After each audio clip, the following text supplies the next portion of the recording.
It was raining that morning. Not the kind of soft, nostalgic drizzle you'd find in a movie, but cold, harsh sheets of water that slapped against the windshield as I parked in front of Whitlow and Granger Law offices. I sat in the car for a moment, watching the wiper struggle to keep up, my fingers clenched tight around the steering wheel. I hadn't expected the day to feel like this, like a funeral inside a courtroom. But that's exactly what it was. The death of Evelyn Whittaker, my mother-in-law, had hit me harder than I could admit.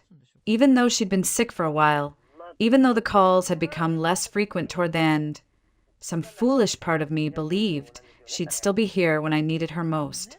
She wasn't my mother by blood, but in many ways, she had been more of a mother to me than my own ever was. The official letter had come just 2 days after her passing, summoning me to the reading of her will. I wasn't sure why I was included.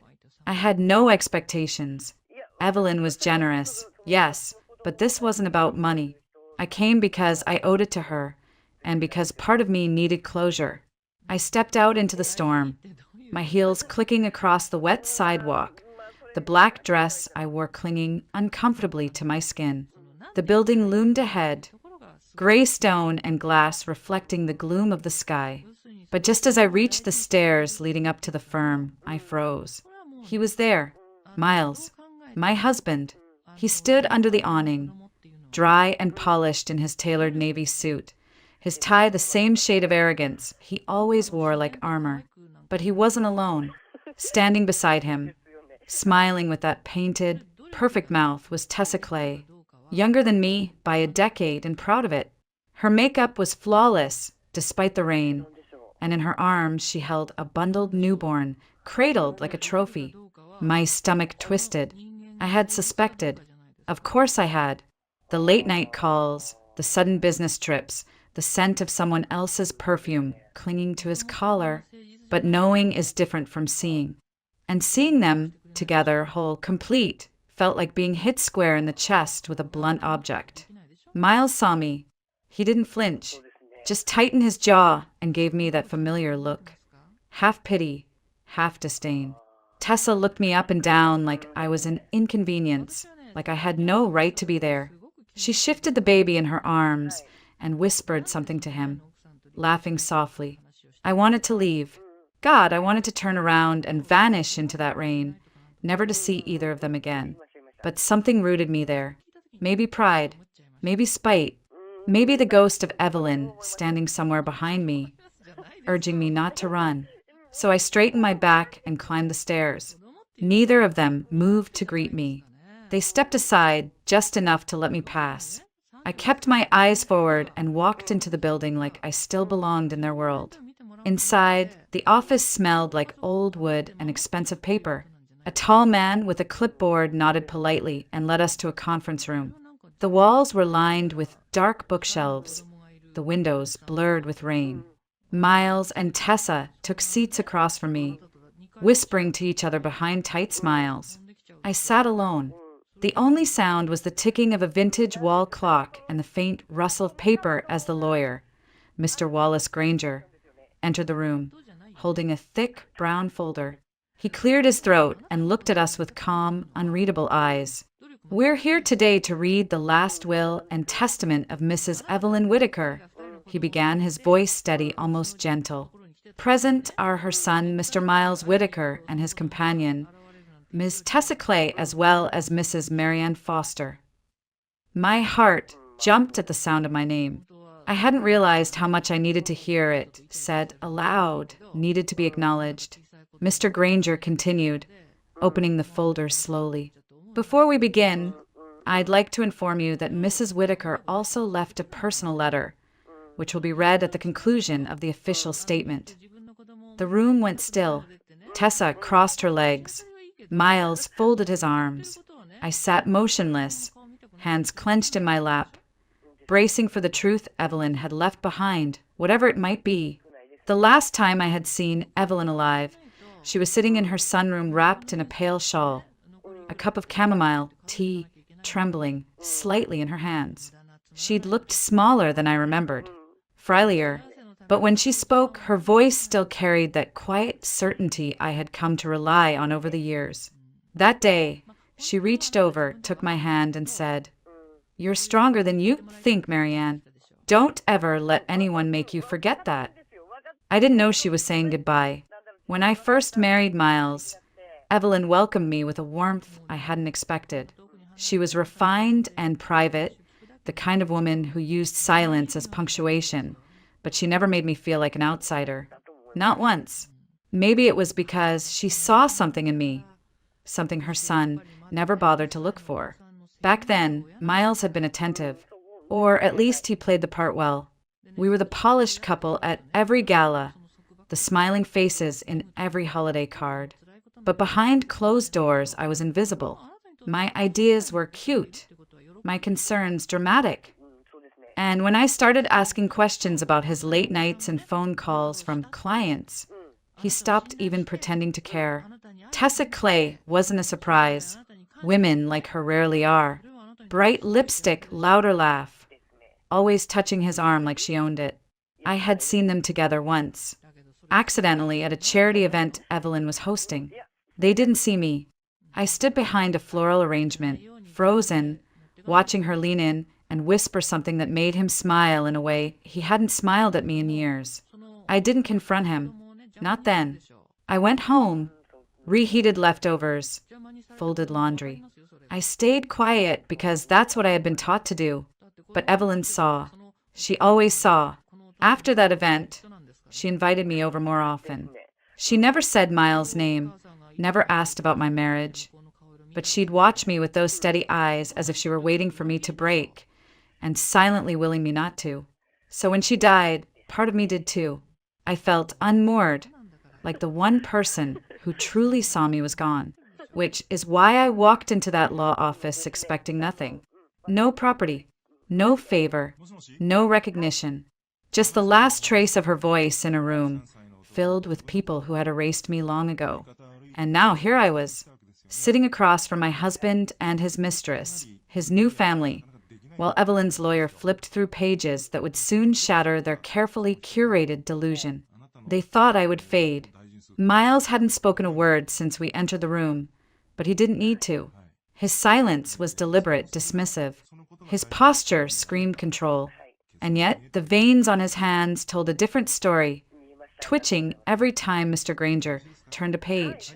Tessa was less subtle. She shifted constantly, eyes darting toward the manila folder like it was a time bomb.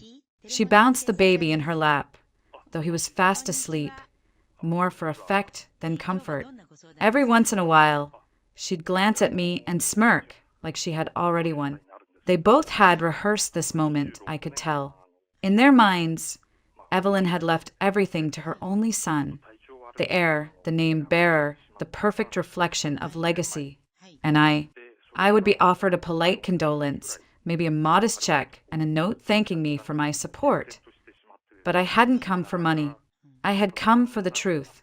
Mr. Granger cleared his throat again and began reading aloud the legal language that somehow always sounds sterile, even when it carries the weight of a lifetime. I, Evelyn Whittaker, being of sound mind and full capacity, do hereby declare this to be my final will and testament. The inventory began, each asset more shocking than the last. A fully paid home in the historic district of Savannah, a lakefront cottage near Blue Ridge, 2 investment accounts, stocks, heirloom jewelry, even a vintage Steinway piano that once belonged to her grandmother. Tessa leaned forward, lips parted slightly.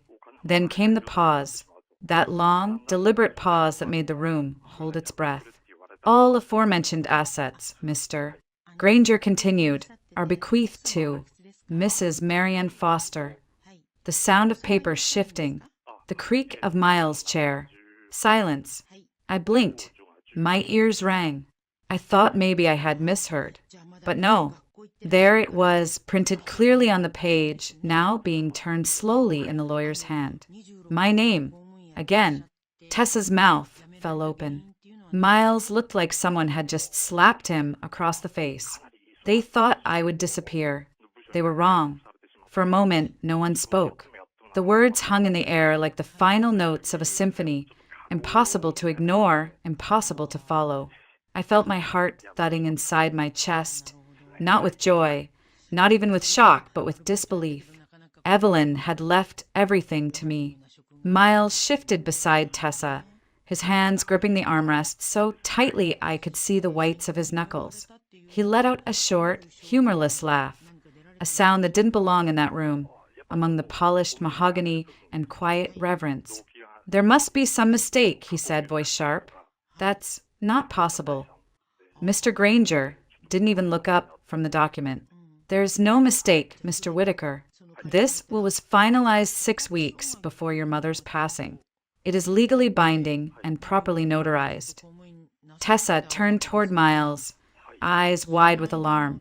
"You said she adored you. You said she was going to put everything in your name." Miles said nothing. She turned back to the lawyer, her voice rising now, brittle and panicked. "This is absurd. That woman," she jabbed a perfectly manicured finger in my direction, "was barely in her life. Evelyn didn't mean this. She must have been confused. Sick." Mr. Granger looked at her then, calm and steady. "Mrs. Whitaker was of sound mind and full capacity when this document was signed.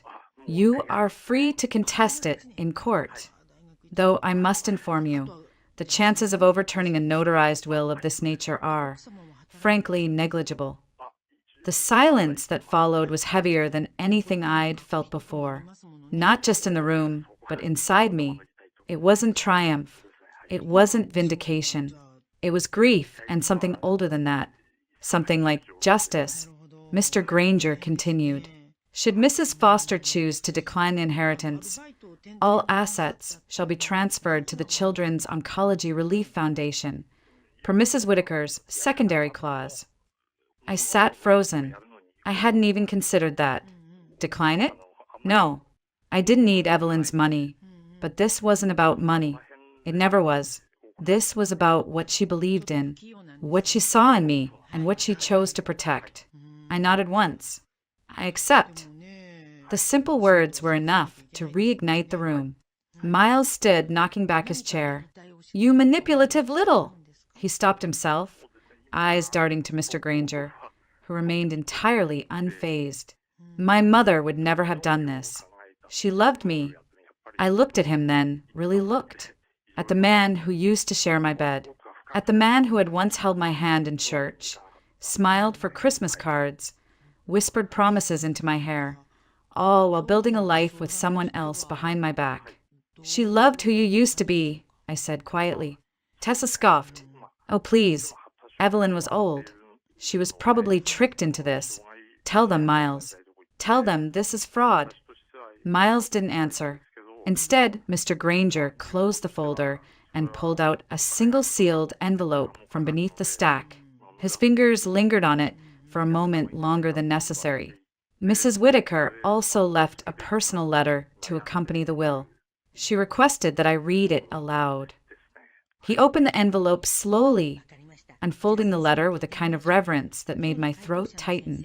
His voice changed when he read, softer, like even he felt the weight of the words he was about to speak. "To my dearest Marianne," my breath caught. "If you are hearing this, then I have left this world, and you are seated in a room I imagined many times. I want to begin by thanking you for everything, for your kindness, for your patience, for the way you cared for me even when others forgot. You were never just my daughter-in-law. You were, to me, a daughter." Tears sprang to my eyes, but I didn't let them fall. "I know about Miles and the betrayal. I know how you kept silent when you could have screamed. I know how you held dignity when others offered none. I'm sorry I didn't say it to your face, but I saw it all, and I never stopped being proud of you." I looked down at my hands. They weren't shaking. Not anymore. I couldn't leave this world without setting things right. I didn't do this to punish Miles. I did it to protect you, because you deserve the chance to begin again on your own terms. Mr. Granger's voice faltered for the first time. He cleared his throat and continued, "Miles, I am disappointed. You've made choices that I cannot condone. You betrayed the woman who stood by you through everything. I hope one day You'll understand why I couldn't leave you my legacy. I hope you'll learn that some things in life, like trust, like honor, matter more than names on a deed. The room was silent when he finished. Tessa's face was blank. Miles' eyes were glossy, but he blinked quickly and turned his head away. I sat still, the echo of Evelyn's words circling through me like a wind I didn't know I'd needed. She saw me. Even at the end, she still saw me. I don't know how long I sat there after Mr. Granger finished reading. The room felt suspended in time. It wasn't just the words Evelyn had left behind. It was the silence that followed them. That kind of silence only comes when truth has landed, clean and irrevocable, leaving nothing more to say. Miles didn't look at me. He stared at the wall behind Mr. Granger, unmoving, like if he held still long enough, the moment would pass. Tessa, on the other hand, was already unraveling. Her expression shifted from disbelief to anger, to something darker, panic. "This is insane," she snapped, her voice brittle. She knew about us and still gave everything to her? What kind of mother does that? I turned to her slowly, a mother who knew exactly who her son had become. That stopped her. Mr. Granger remained composed, though his fingers lightly tapped the envelope he had just returned to the folder. "As I stated earlier, you are free to challenge the contents of the will through legal proceedings," he said quietly, "though I would advise that such action may not be in your best interest." Tessa's jaw clenched. She looked to Miles, waiting for him to explode, to shout, to lead some charge of righteous fury, but he didn't. He just sat there, shoulders hunched, mouth slightly parted, like he was still trying to process the fact that his mother, the woman he thought he controlled, had chosen me instead. And maybe that's what broke him. Not the money, not the properties, but the fact that she had seen him and rejected what she saw. Tessa stood abruptly, cradling the baby tighter than necessary. "This is humiliating," she hissed. "You said she would leave everything to you. You said we'd be fine. You lied." She turned on her heel and made for the door, her heels clicking like gunshots against the hardwood floor. Before leaving, she paused and looked back. "You're not the man I thought you were, Miles. You're just another broken promise." And then she was gone. Miles didn't follow.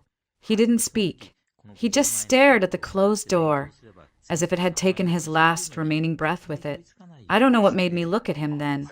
Maybe habit, maybe pity. He had once been my husband. I had once loved him. And in that moment, as he sat there alone, shoulders curled inward like a child who had lost his way, I felt something stir. Not forgiveness, not yet, but a shift, a quiet acknowledgement that the man sitting across from me wasn't just cruel, he was crumbling. He turned to me slowly, and for the first time since I walked into that room, our eyes met. "Marianne," he whispered. I waited. He stood up, and for a moment I thought he might try to leave too. But instead he walked toward me, stopping just a few feet away. His voice was rough when he finally spoke. "Please, just talk to me." I said nothing. "I know I don't deserve anything from you," he continued, almost choking on the words. "But I need you to understand. I never meant for it to end this way. I didn't think she would do this." "You mean choose me?" I asked. He nodded, ashamed. Yes. There it was. The truth he had never said out loud. That all this time, deep down, he had counted on Evelyn to stay loyal to him, to the bloodline, to the image. And now, with that illusion shattered, he had nothing left to cling to. "You betrayed me, Miles," I said. "You betrayed our vows, our home. And now you're shocked that someone finally held you accountable." He didn't argue. His shoulders dropped. "I was stupid." "No," I said. "You were selfish." He reached out then, not to touch, but as if to steady himself on the air between us. "Please, I don't have anyone. Tessa's gone. The baby, everything's falling apart. I don't even have a place to stay. Can we just talk?" I looked at him, really looked. At the man who once stood beside me in front of family and friends, vowing to cherish me. And now he stood here, desperate, unraveling, clinging to the same woman he had once made feel invisible. I stood up slowly. "No," I said softly. "You don't get to ask for anything from me. Not after everything." He opened his mouth to speak, but I walked past him toward the door. I didn't look back. Let him sit there, surrounded by polished furniture and fading pride, with the ghost of his mother's disappointment still ringing in his ears. Let him feel what it's like to be truly left behind. I didn't look back when I left that room. Not at Miles. Not at Mr. Granger. I stepped into the hallway like someone stepping out of a fog, like I'd just been handed the final chapter of a book I didn't even know I was reading. Everything felt quieter, or maybe I was just quieter inside. Outside, the rain had stopped. The sky hadn't cleared, not completely, but there was a stillness in the air, as if something had passed, some kind of storm that hadn't touched just the city, but me too. I walked to my car without noticing the weight of my shoes or the damp hem of my dress. My body moved, but my mind was somewhere between grief and revelation. Evelyn had seen me. She had seen everything and still loved me.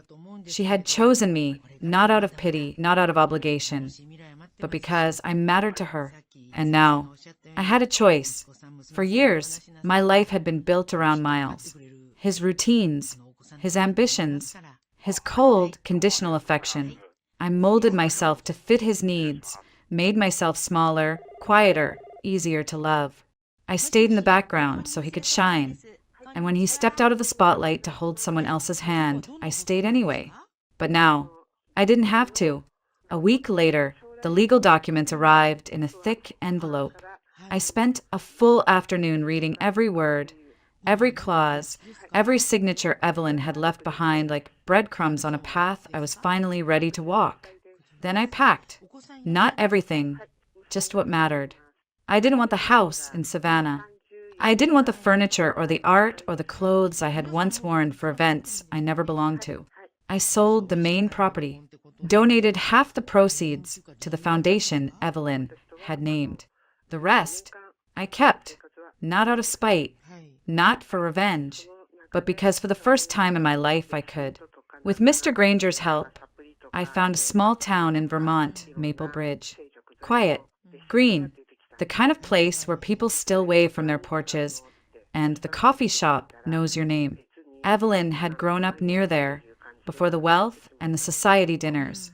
It felt fitting somehow to return to where her roots once were. There was an old storefront on Main Street, a place that used to be a bookstore but had stood empty for years. Its windows were dusty, the wooden sign half faded, but I saw it, and something lit up in me. I didn't know it yet, just that I had to be there. I bought it outright, named it the Hearth, a place for warmth, for gathering, for starting over. I spent months renovating, not with contractors and designers, but with my own 2 hands and a few local helpers who slowly became friends. We stripped the floors, painted the walls in soft honey tones, brought in wooden tables and mismatched chairs. I found a local carpenter who built the front counter from reclaimed barnwood. Everything was touched by someone real, someone kind. No pretense. I started baking again. It had been years. Evelyn's apple pie recipe came out first. Flaky crust, cinnamon-heavy filling, brushed with egg wash just the way she liked. I tested it 3 times before I got it right, and when I did, I cried. Not because of the pie, but because she would have been proud. The grand opening wasn't grand at all. I didn't hang a banner, didn't host an event. I simply placed a little sign in the window that said open and unlocked the door. The first customers were 2 elderly women who lived down the street. They sat by the front window, shared a slice of pie and a pot of Earl Grey, and told me about their late husbands. They left smiling. The next day, they brought friends. Little by little, the hearth began to fill. Young mothers with strollers, college kids with laptops, retired couples reading books in silence. The smell of baked apples and warm bread crept down the block, pulling people in. And me, I began to breathe again. There was no big moment, no dramatic revelation, just peace. For the first time in years, I was building something of my own, not for someone else, not to prove my worth, but because I wanted to, because I could. Sometimes, when I wiped the counters or lit the morning candles, I thought of Miles. Not often, just enough to remember what I had escaped. And when I did, I didn't feel anger anymore, just distance. He belonged to another life, another version of me I had already buried. The hearth became more than a cafe. It became a part of me. I didn't plan for it to feel like home, but somehow each little thing I touched, the mugs I handpicked from the thrift shop, the old radio that played jazz in the mornings, the yellow curtains that filtered soft light through the front windows, made it mine. Some evenings after closing, I would sit at the corner table with a cup of chamomile and just breathe, the same way Evelyn once did. I'd listen to the echo of empty chairs, to the hum of the refrigerator in the back, and feel something close to wholeness. Not happiness exactly, but peace. And that was enough. I never put up photos of the past. No wedding pictures. No framed smiles of a woman who once stood beside a man who never really saw her. Instead, I filled the walls with pressed flowers, handwritten quotes from favorite novels, and old postcards I found in the drawers of the abandoned bookstore. Life now was not about who I had been, but about who I was becoming. And people came, not in floods, but in a steady rhythm. I learned their names. I knew who liked honey in their tea and who needed extra whipped cream on their cocoa. A high schooler named Elise would come in after track practice and do her homework in the same seat by the fireplace. An older man named George brought his dog, Daisy, and sipped black coffee while she napped at his feet. A young woman once came in crying, mascara running down her cheeks, and I handed her a slice of pie without asking any questions. No one knew about my past. Not the truth of it. Not the lawyer's office. Not the betrayal. Not the will. To them, I was just Marianne, the woman who made great scones and remembered birthdays, and that felt like freedom. But peace, I learned, doesn't mean the past stays away forever. It was a Thursday morning when I saw him. I was wiping down the windows like I always did. Something soothing about the rhythm of the cloth against glass when I glanced up and froze. There he was, standing across the street. Miles. He looked older, not in the gray hair and wrinkles way, but in the way people look when life has chewed them up and spat them back out. His clothes were wrinkled, his shoes muddy. There was no Tessa, no baby in his arms, no arrogance left in his posture. He was just there, alone. My heart didn't race. My breath didn't catch. I just stood there, cloth in hand, and watched as he stepped off the curb and made his way to the door. I turned back toward the counter, told myself not to shake. He pushed open the door. The bell above it chimed, familiar, gentle. Several customers turned to look, then turned back to their coffees. He stood at the entrance for a moment, like he didn't quite know where to go. Then he spotted me. Our eyes met. I didn't smile. He walked slowly toward the counter. Not the confident stride I remembered, but something hesitant, small. "Marianne," he said, voice hoarse.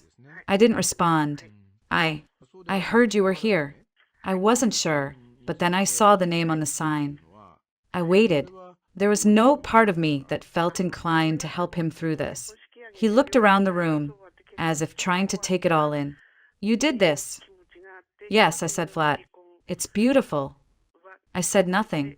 He shifted, clearly uncomfortable. I came to say, "I'm sorry for everything." That was when the air changed. Like the temperature dropped 2 degrees, and everything slowed just enough to make the world feel heavier. "I know I don't deserve to even stand in front of you," he continued, "but not a day has gone by where I haven't regretted what I did. I lost everything, Marianne. I lost you. I lost the life we built." "No," I said. "You threw it away." He looked at me then, really looked, and I saw something in his eyes that I hadn't seen in years. Not love, not guilt, but emptiness. And for the first time since I left that life, I didn't feel small standing in front of him. I felt whole. He took a breath. "Could we maybe talk?" I stared at him, at the man who had once made me question my worth, now standing in front of me like a hollow version of the man I married. And then I said it. No, Miles. We have nothing left to talk about. He stood there for a long moment, as if hoping I might change my mind, as if silence itself might soften the edge of what I just said. But I didn't waver. I didn't offer him a seat. I didn't ask him how he was or pretend to care about the answer. Miles had spent years turning his back on me. Now he had nowhere left to turn. He glanced around the cafe, at the soft lamps glowing above each table, at the quiet hum of conversations, the clink of porcelain, the warmth that filled the space. I could see it in his eyes. He knew this place wasn't just a cafe. It was mine. It was everything I had built from the rubble he left behind. He started, then faltered. I just wanted to see you, to say I was sorry, to ask if maybe there's a chance we could try again.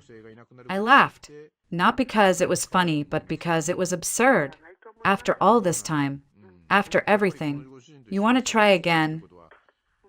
I said, stepping around the counter so I was facing him fully. Try what exactly? Pretending you didn't cheat on me? That you didn't build an entire life with someone else while I was folding your laundry and warming up leftovers you never came home to eat? His face flushed, but I didn't stop. You didn't just betray me, Miles. You erased me. You took everything we had, everything I gave you, and tossed it aside like it meant nothing. And now that she's gone, now that the money's gone, you're here? Hoping what? That I'm still standing in the same place you left me.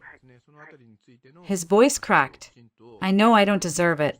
I don't have anyone. I don't have anything. I thought maybe if I could just see you, if I could explain. You don't get to explain, I said, cutting him off. Not anymore. He took a small step forward. Please, Marianne. I'm not asking for everything. I don't know where to go. I looked at him then, really looked. At the sagging lines of his face, the regret in his posture, the hollowness in his voice. He wasn't the man I had loved. He wasn't even the man who had hurt me. He was what was left after both of them were gone. And I felt nothing. No hatred, no pity, no longing, just clarity. You don't belong here, I said. Not in this cafe. Not in this town. Not in this version of my life. He blinked, as if the words struck deeper than he'd expected. I'm happy, Miles, I continued. Truly. And not because of the money or the house or anything Evelyn gave me. I'm happy because I rebuilt myself from what you tried to break. I found peace without you. I found purpose. And I will never, ever let you take that from me again. He stood frozen. There were people watching now, quietly, discreetly, pretending not to listen, but clearly absorbing every word. I didn't care. I didn't lower my voice. I walked toward the door and opened it wide. The bell above rang out sharp and final. You need to go, I said, and don't come back. He hesitated, eyes darting to mine, searching for some crack in my voice, some old version of the woman who would have begged him to stay. But she was gone. He stepped out slowly, shoulders hunched, as if the sunlight itself weighed too much. I let the door fall shut behind him. The bell chimed one last time, then silence. Inside, everything returned to its rhythm. The customers resumed their conversations. Someone laughed. Someone stirred a cup of tea. And me? I went back behind the counter, picked up a towel, and wiped down the space where he had stood. Not because I needed to, but because I could. That night, I locked up the hearth and turned off the lights. I stood in the doorway for a moment, looking out at the quiet street, the same way Evelyn once looked out at me from her sunroom. Except this time, I wasn't saying goodbye. I was choosing myself. The next morning, I woke before the sun. The sky outside was still a muted gray, the kind that comes just before dawn but holds the promise of light.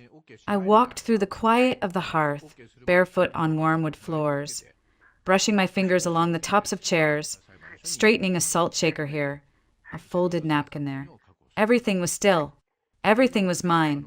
I turned on the kitchen light and began the morning prep like always, measuring flour, slicing apples, whisking batter while the old jazz station hummed softly through the speakers. There was something almost sacred about those hours. Before customers, before voices, just me, the scent of cinnamon, and the steady rhythm of choosing my own life. Every now and then, I'd catch a glance of myself in the reflection of the glass. Hair tied up, apron smudged with flour, eyes clearer than they'd been in years, and I'd hardly recognize the woman staring back. But I liked her. She was steady. She was kind. And she had learned how to stop waiting for someone else to give her permission to live. I used to think healing would look like revenge, like standing tall in a courtroom while Miles begged for a second chance, like headlines and gasps and some grand declaration of who was right and who was wrong. But it wasn't like that at all. Healing came slowly, in the quiet kindness of strangers who became friends, in the sound of the bell above the cafe door each morning, in the worn recipe cards with Evelyn's notes still scribbled in the margins, in the laughter of customers and the silent tears of women who didn't need me to say a word, only to pour the tea and stay close. And sometimes in the stillness of closing hours, I'd sit by the window and think of her, Evelyn. Her voice still lived in this place, in every slice of pie, in every cup of chamomile, in the way I ran this cafe with more heart than polish, more grace than pride. She gave me more than an inheritance. She gave me a mirror, and in that mirror, I didn't just find myself. I found the courage to begin again. I never heard from Miles after that day. He didn't write, didn't call, didn't show up again, and I was glad. Not because I hated him. I didn't. Hate takes energy I no longer have to spare. What I felt for him now was something simpler and more powerful. Closure. One afternoon, a little girl drew me a picture while her mom sipped coffee at the corner table. It was crayon on napkin, 2 stick figures under a rainbow, standing in front of what was clearly the hearth. The girl handed it to me with a shy smile and said, "This place feels safe." I kept that napkin, framed it, hung it near the door, just above the coat hooks. Not because it was perfect, but because it was true. Years ago, I walked into a law office expecting to be forgotten. I left it with a future, not one I had planned, not one I had even dared to hope for, but a future that belonged only to me. And now, each time I unlock the front door and flip the sign to open, I know exactly who I am. I am not a victim. I am not what was left behind. I am not the woman who was once married to Miles Whitaker. I am Marian Foster, and this is my beginning.